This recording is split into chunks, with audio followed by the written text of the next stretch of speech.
everyone! Ever wondered how to increase your Facebook profile privacy? Let's jump right in.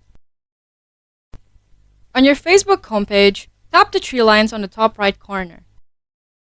Scroll down until you find Settings and Privacy. Go ahead and tap that. Tap on Settings.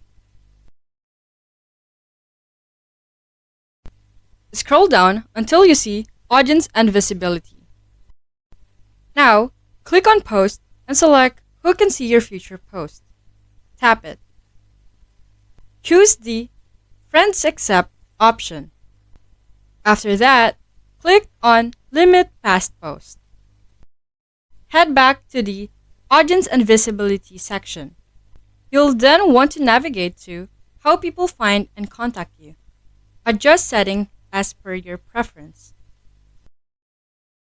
After that, go back again to Audience and Visibility.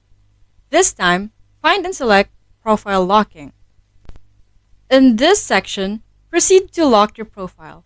This enhances your profile security, ensuring only friends can view your posts and stories. And you're done. Your Facebook profile is now locked, and your privacy is beefed up. If you found this guide helpful, please don't forget to like, subscribe, and hit the notification bell for more updates. Until next time, bye-bye!